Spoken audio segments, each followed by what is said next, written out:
journal Télésignal.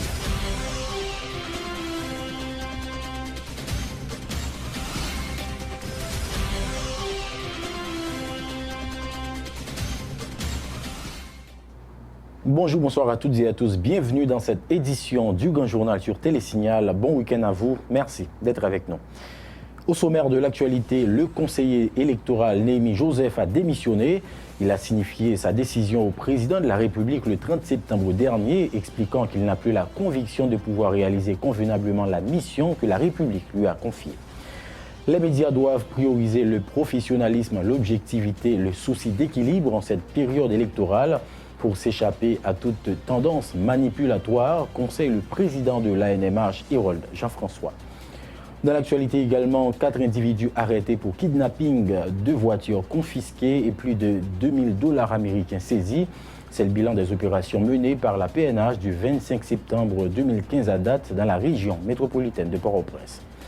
Près d'un demi-million de touristes devraient visiter Haïti d'ici la fin de l'année. Des chiffres avancés par le ministère du Tourisme et des Industries créatives se basant sur son rapport de l'unité d'études et de programmation. À l'étranger, hommage ce vendredi aux 10 étudiants tués mercredi dans une fusillade dans une université de l'Oregon aux États-Unis.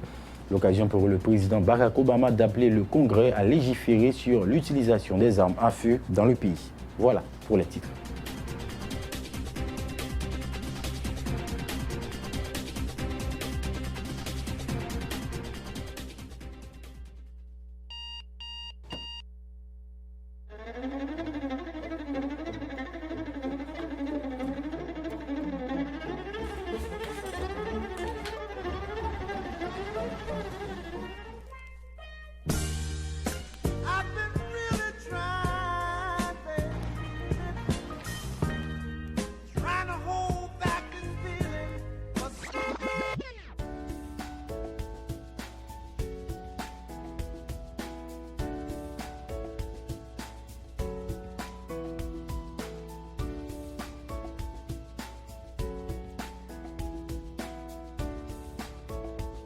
Démaquillant, lotion après rasage et lotion rafraîchissante.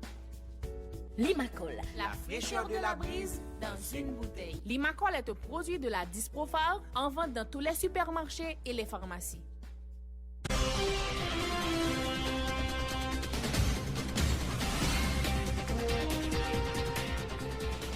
Merci de votre fidélité. Le développement du journal. Comme annoncé en titre, Haïti élection, le conseiller électoral Néhémie Joseph a rendu son tablier dans une lettre datée du 30 septembre 2015 adressée au président de la République, Michel Martelly. Le représentant du secteur vaudou au sein de l'institution électorale explique n'avoir plus la conviction de pouvoir réaliser convenablement la mission que la République lui a confiée. Néhémie Joseph ajoute que sa foi dans le respect scrupuleux de la loi, son souci des résultats et ses égards pour chaque vote des citoyens lui ont amené à prendre cette lourde décision. Il faut dire que cette démission du conseiller Néhémie Joseph intervient à l'heure où plusieurs partis politiques exigent l'annulation du scrutin du 9 août dernier et le renvoi du conseil électoral provisoire. Le président de l'Association nationale des médias haïtiens, Hérold Jean-François, appelle les médias à la prudence afin d'éviter de se laisser manipuler en cette période électorale. Hérold Jean-François invite la presse à opter pour le professionnalisme, l'objectivité, le souci d'équilibre afin de permettre à la population d'avoir accès à une information de qualité. Le président de l'ANMH, au micro de Pierre-Lunique Revanche et Max Joseph. Dans le contexte électoral, nos pays dans Haïti côté qui campent passion, médias doivent être très vigilants parce que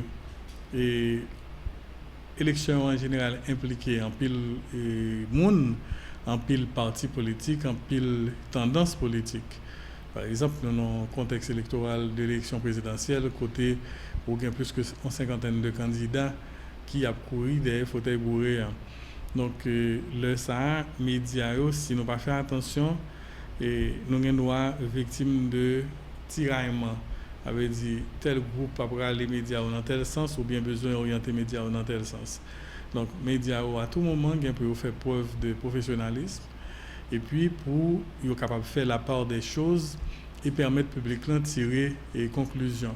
Donc, le premier bagage pour les médias veiller, c'est que ce n'est pas par les médias qu'arrive au scandale ou bien manipulation ou bien caponnage qui arrive dans la période électorale. Et puis pour que le public joigne bon message, parce que il y a de mauvais messages qui sont véhiculés. Dans ce sens, les médias peuvent faire des émissions, pour, par exemple, en société comme Haïti, côté nous, il y a un gros défaut de tolérance, et les médias ont un rôle important pour jouer. Mais en amont, et avant les médias, moi je pensais qu'il y a des groupes organisés dans la société ou bien universités pour qu'ils mettent dans le curriculum des programmes en faveur de tolérance dans la société de Haïti. Réagissant sur le comportement du représentant de la presse haïtienne au sein du Conseil électoral provisoire, Hérolde Jean-François estime qu'il n'y a rien à reprocher à Pierre Maniga Junior jusqu'à présent. Il invite M. Maniga à garder ce même comportement pendant tout le reste du processus. Hérolde Jean-François, toujours au micro de Pierre Lunique Revange et Max Joseph. Moi, je pense que l'étape malsain que le secteur qui désigne Mambio dans le CEP a un pouvoir sous Mambio parce que chaque secteur sous l'État est capable justement à tirailler les représentants là pour avoir telle attitude d'aller dans tel sens dans le CEP. Nous-mêmes, en tant que sous les corporations, médias, parce que la société a fait une pile confiance, nous souhaitons que les représentants nous aient un comportement digne et que ne pas participer dans aucune manœuvre, dans aucune magouille, dans rien qui coche, sous qui pas le faire processus démocratique là foiré. Donc c'est ça nous-mêmes nous souhaitons et nous pas penser que jusqu'à présent Pierre Maniga en tant que représentant de la presse était désigné dans le CEP1, nous sommes capables de faire aucun reproche dans ce sens et que comme si l'État avait mis en évidence comme si nous avons un comportement indigne et sauver de la presse qui te fait confiance. Non, nous n'avons pas l'impression de ça et je ne dis rien. Dans le cadre de leur conférence hebdomadaire baptisée Vendredi de Famille Lavalas, les responsables de ce parti politique ont appelé une fois de plus la population à la mobilisation et exigé l'annulation des élections du 9 août dernier, qu'ils qualifient de coup d'État électoral. Ils en ont profité pour condamner ce coup d'État sanglant du 30 septembre 1991. Écoutons à ce sujet le sénateur Jean-Baptiste Bien-Aimé qui intervenait ce 2 octobre dans le cadre du Vendredi de Famille Lavalas. Il était au micro de Samus David François. 30 septembre, côté force réactionnaire, te mettez ensemble pour assassiner espoir peuple haïtien dans un coup d'État sanglant contre peuple haïtien et contre docteur Jean-Bertrand Aristide. Force fait noyau te coupé tout espoir. Chômeurs, ouvriers, paysans, professionnels, moun riche, tant que moun pauvre dans le pays. Coup d'État, ça te coûté la vie des milliers et des milliers d'Haïtiens. Nous matissonnons de ça, nous disons que ça ne va jamais arriver encore dans l'histoire des peuples haïtiens parce que famille Lavalas a tourné pour ça pas arriver. Nous demandons aux peuples haïtiens à tout militant conséquent, tout le monde qui a mis la démocratie, pour nous continuer à mobiliser dans 4 coins pays, pour nous dire non à coup d'État, et spécialement coup d'État électoral 9 août là. Nous continuons à mobiliser, nous continuons à fouler béton ensemble avec Dr Maryse Nassis, candidat à la présidence, famille Lavalas, pour nous frapper coup d'État électoral. Nous exigeons annulation, élection, sélection qui était faite 9 août 2015 là. Autre nouvelle, le président de la République, Michel Martelly, a participé hier jeudi à New York à la cérémonie d'ouverture de la réunion de Haiti Partners, déroulée en présence des ministres de l'économie Wilson Lalo, de la planification Yves Germain-Joseph et des affaires étrangères Léonard Renault. Cette rencontre regroupant entre autres des pays amis, l'ensemble des institutions et organismes partenaires d'Haïti, un espace privilégié de discussion et d'échange pour faire le point sur les diverses facettes de nos relations bilatérales et multilatérales. En marge de cette réunion, le président de la République a eu un tête-à-tête avec le nouveau coordonnateur spécial pour Haïti au département d'État des États-Unis d'Amérique, Kenneth Merten. Comme annoncé en titre, la direction centrale de la police judiciaire a présenté ce vendredi le bilan des opérations menées par la PNH du 25 septembre 2015 à date dans la région métropolitaine de Port-au-Prince. 4 individus ont été arrêtés pour kidnapping, 2 voitures confisquées et plus de 2480 $ américains saisis, selon le porte-parole adjoint de la PNH. Gary Desrosiers en a profité pour apporter des explications relatives à l'arrestation de l'artiste Jean-Bernard Thomas. On l'écoute au micro de Ludmilla Marc et Jasmin Denis. Il y a 2 voitures qui sont confisquées, 3 motos, 5 armes à feu saisies, 31 cartouches, plusieurs paquets de marijuana, il y a 10 000 gouttes qui sont saisis, il y a 2 480 $ américains qui sont saisis, il y a plusieurs portables que nous avons arrivé à récupérer, il y a 57 personnes qui sont arrêtés. Chef d'accusation, c'est kidnapping, vol à main armée, détention illégale d'armes à feu, usage de faux en écriture publique, assassinat, homicide, tentative d'assassinat, menace de mort, incendie criminel, enlèvement et séquestration contre rançon. Également viol. Réginald Sidney, Guito Renol Layette, Auvert Saint-Just, Mackenzie Zamor, Frisnel Jules. Gagnant l'autre réseau de kidnapping, de kidnappés que DCPJ démantelé. Et tout le monde a eu un antécédent avec déjà la police, la justice. Nous avons noté, radio, il y a plusieurs journalistes qui posent une question concernant l'artiste Jean-Bernard Thomas. Effectivement, nous arrêtons dans le réseau Nexaï. Mais nous avons noté qu'il n'y a pas dénoncé. Et enquête pas nous tout, M. Tout pas semblé impliqué là-dedans. Mais M. était en possession de marijuana. Parce que M. c'est dans une zone M. c'est dans la base monsieur que nous croisons, que nous joignons. Ce n'est pas lui-même seulement que nous joignons dans la base là. Nous joignons Jean-Bernard Thomas, qui est dans la base là, Zamor Pierre-André, Angelo Eustache, Richard Pierre-Saint, Louis Vallès. D'un autre côté, le porte-parole adjoint de la PNH de la police nationale a informé que des dispositions seront prises en vue de faire régner l'ordre dans la commune de la Croix-des-Bouquets face à des bandits. De ce fait, Gary Desrosiers appelle la collaboration de la population pour mettre la main au collet des malfrats. Gary Desrosiers, toujours au micro de Ludmilla Marc et Jasmin Denis. Nous au courant et grand pile opération est là. Et je crois que dernière conférence nous avons fait, nous avons parlé et nous avons même présenté réseau d'un groupe de bandits justement qui a opéré dans la zone côté que des CPJ arrivent à arrêter. Opération justement continuer et nous demandons des policiers pour être très solidaires dans ce sens et pour doubler justement de volonté et de courage pour que nous soyons capables d'arriver sauver justement les gens des bouquets parce que dans pile monde effectivement qui plaint de ça. Mais la police pour qu'on parle et c'est pas une répétition que m'a fait. On n'est pas capable justement faire face à tout problème ça mais il faut la population tout impliquée parce qu'il y a des côtés et au niveau des bouquets et du côté en dedans et 2-3 heures du matin si que vous parlez de la police pas qu'à venir et nous comprenons que c'est des zones qui pas gain courant qui fait noir des côtés qui hermétiquement fermés là les vignes et posent un problème. Ces populations justement qui pour aider nous dans ce sens pour dénoncer moun yo les reconnaître parce que souvent population peut dénoncer moun yo et n'a pas encourager ou dénoncer moun yo pas besoin peur relayer la police et puis font l'autre police confiance et puis n'a pas arrivé justement et souvent dit ça. Le coordonnateur du collectif 4 décembre, Jean-Robert Argan, dit Germal que le président de la République n'a pas abordé le dossier de rapatriement d'Haïtiens de la République dominicaine dans son discours sur la tribune des Nations Unies jeudi dernier. Il dit déplorer que toutes les campagnes de protestation menées par plusieurs organisations nationales et internationales n'aient pas sensibilisé le chef de l'État à étaler ce dossier devant l'ONU lors de la 70e session ordinaire de l'Assemblée générale. Jean-Robert Argan était au micro de Wesley Antoine et Yvon Seyidi.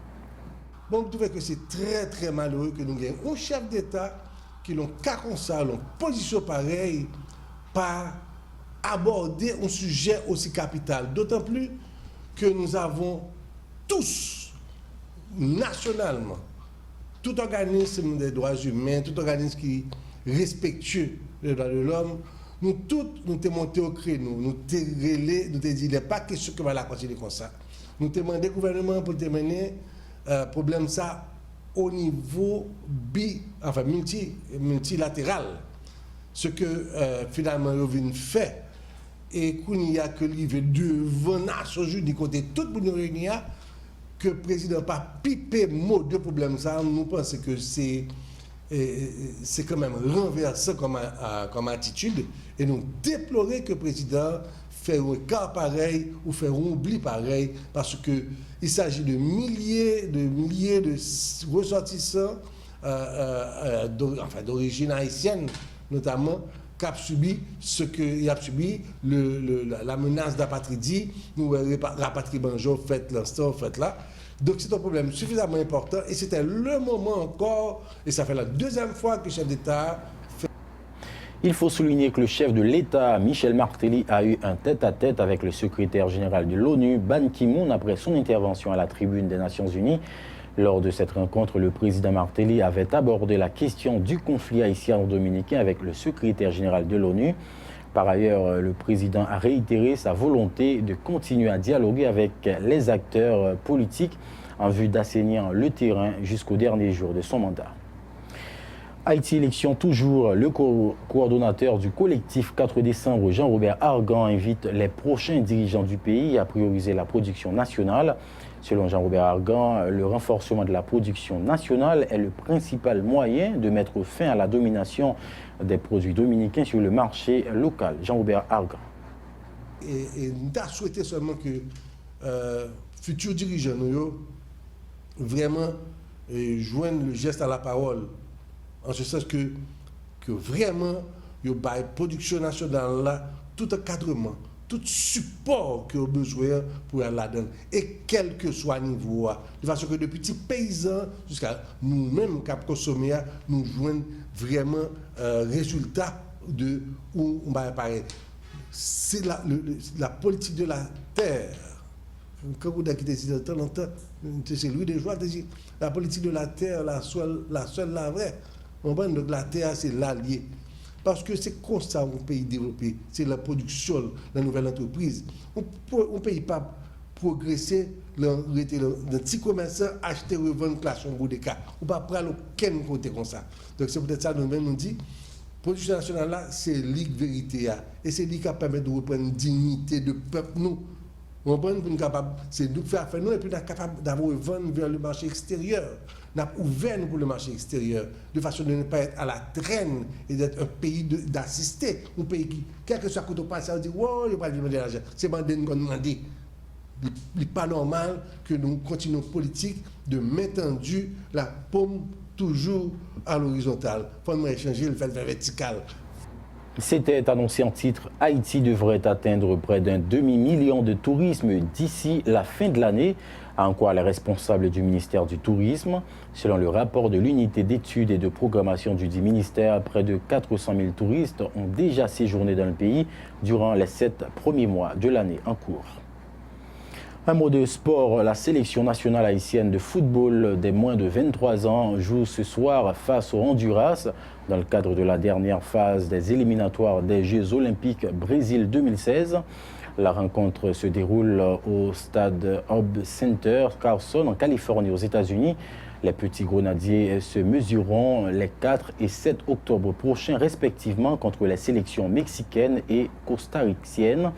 La sélection qui termineront en première et deuxième position qualifieront directement pour la compétition et celle classée en troisième position devra passer nécessairement par les barrages face à la Colombie pour arracher son billet. Un coup d'œil à l'étranger à présent. Hommage aux 10 étudiants tués mercredi dans une fusillade dans une université de l'Oregon aux États-Unis. Barack Obama, qui est apparu accablé et plus impuissant que jamais, appelle une nouvelle fois le Congrès à légiférer pour mieux encadrer l'utilisation des armes à feu qui fait pleurer la famille américaine chaque année. Reportage Euronews.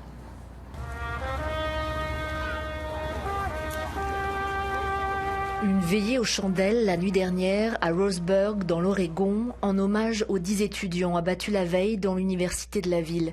Une dizaine d'autres élèves ont été blessés par le tireur. Les médias américains affirment qu'il s'agit de Chris Harper Mercer. Selon des témoignages, cet homme de 26 ans, lourdement armé, a méthodiquement abattu ses victimes, passant d'une salle de cours à une autre. Une jeune rescapée affirme que le tireur a ordonné aux étudiants de se lever s'ils étaient chrétiens. L'homme a été tué lors d'un échange de coups de feu avec les policiers. À Roseburg, petite ville de 20 000 habitants située à 300 km environ de Portland, c'est la consternation. Je suis de Roseburg, cette communauté est comme une famille. Je me sentais en sécurité ici et maintenant ce n'est plus le cas. Cette énième fusillade aux États-Unis alimente de nouveau le débat sur le contrôle des armes à feu.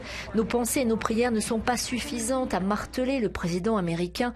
Barack Obama, très en colère, a de nouveau appelé le Congrès à légiférer pour encadrer l'utilisation des armes à feu. Il dénonce des fusillades devenues une chose banale. C'est un choix politique que nous faisons en permettant que cela arrive régulièrement en Amérique. Nous sommes collectivement responsables devant ces familles qui ont perdu leurs proches à cause de notre inaction.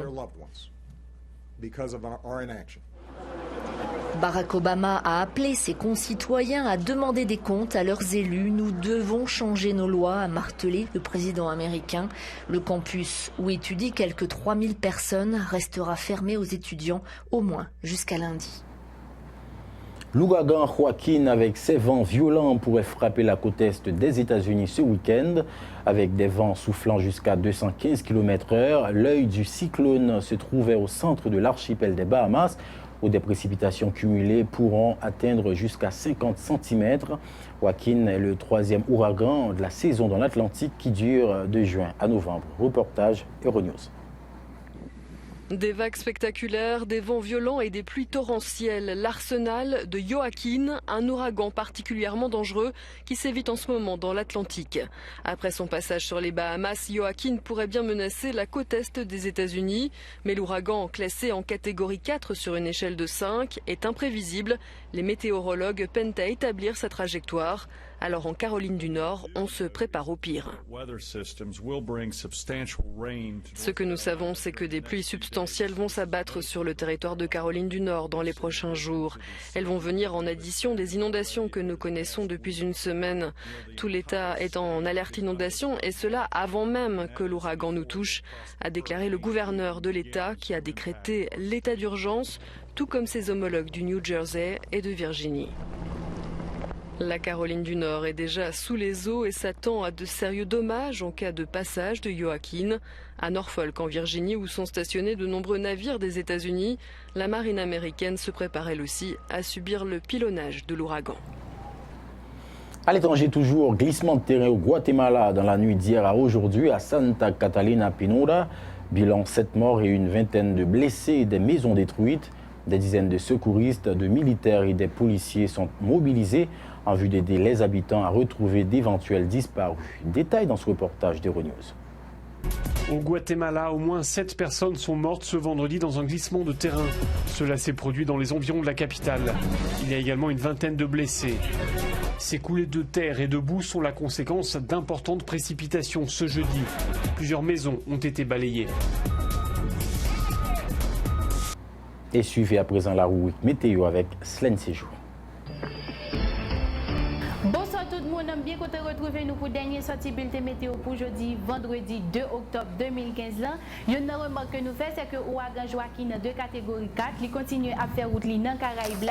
Matin, il est localisé à environ 70 km dans le sud-sud-ouest, île Bahamas. Nous avons rappelé tous les téléspectateurs que côté cyclone situé dans Caraïbes, il n'a pas représenté aucune menace pour le pays d'Haïti. Nous avons conseillé tout le monde qui était dans une zone à risque, zone qui a inondation, éboulement à glissement de terrain, pour être vigilant parce que cellules pluvieuses qui accompagnent cyclone Joaquin l'a influencé les conditions météorologiques pays d'Haïti.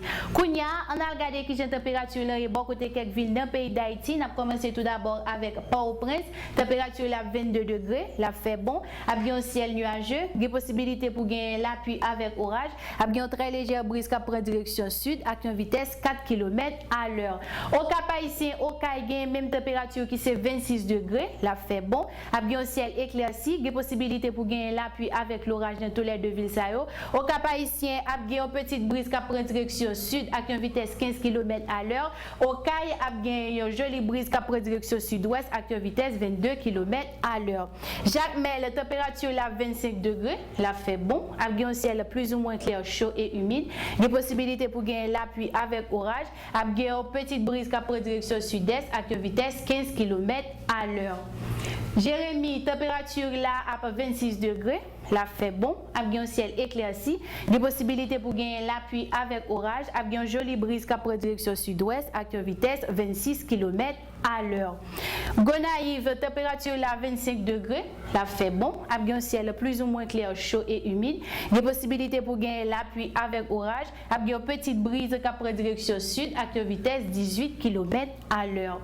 Fa-Liberté, température là 23 degrés, là fait bon, avec un ciel nuageux, des possibilités pour gagner l'appui avec orage, avec une petite brise qui prend direction sud avec une vitesse 18 km à l'heure.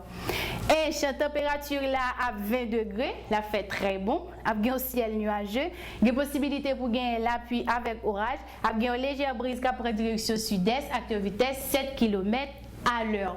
Port-de-Paix, température là 26 degrés, là fait bon, avec un ciel nuageux, des possibilités pour gagner l'appui avec l'orage, avec un vent frais qui prend direction sud-ouest avec une vitesse 39 km à l'heure. Miragouane, température là 27 degrés, là fait bon, avec un ciel éclairci, des possibilités pour gagner l'appui avec orage, avec une petite brise qui prend direction sud avec une vitesse 18 km à l'heure. N'a conseillé tout capitaine voilier qui est dans la zone côtière nord pour ne pas entrer dans la mer parce que la mer agité. C'est maintenant avec Centre national de météorologie interdit toute opération qui est dans la zone côte nord pays d'Haïti jusqu'à nouvel ordre. N'a conseillé tout capitaine voilier qui est dans la zone côtière sud à Golfe de Lagona pour ne pas entrer dans la mer parce que la mer peut agiter, n'a dit pour prendre un peu de précaution et n'a conseillé autour pour ne pas entrer dans la mer. Matin, le soleil a levé à 6h41, il couché à 6h38. Le proverbe du jour, malin averti, patouiller Kokobé. Merci tout le monde qui t'a suivi dernier sorti bulletin météo pour jeudi vendredi 2 octobre là. Nous souhaitons passer déjà un bon week-end sur Radio Télésignal. Merci Slen et à présent le rappel des titres avant de fermer cette édition. Le conseiller électoral Néhémie Joseph a démissionné. Il a signifié sa décision au président de la République le 30 septembre dernier, expliquant qu'il n'a plus la conviction de pouvoir réaliser convenablement la mission que la République lui a confiée. Les médias doivent prioriser le professionnalisme, l'objectivité, le souci d'équilibre en cette période électorale pour s'échapper à toute tendance manipulatoire, conseille le président de l'ANMH, Jean-Hérold François. Autre nouvelle, 4 individus arrêtés pour kidnapping, 2 voitures confisquées et plus de $2000 américains saisis. C'est le bilan des opérations menées par la PNH du 25 septembre 2015 à date dans la région métropolitaine de Port-au-Prince. Près d'un demi-million de touristes devraient visiter Haïti d'ici la fin de l'année. Des chiffres avancés par le ministère du Tourisme et des Industries créatives se basant sur son rapport de l'unité d'études et de programmation. Et puis enfin à l'étranger, hommage ce vendredi aux 10 étudiants tués mercredi dans une fusillade dans une université de l'Oregon aux États-Unis. L'occasion pour le président Barack Obama d'appeler le Congrès à légiférer sur l'utilisation des armes à feu dans le pays. Voilà qui met fin à ce journal. Merci de votre attention et de votre fidélité. Excellent week-end et surtout, très bonne suite de programmation sur Télésignal.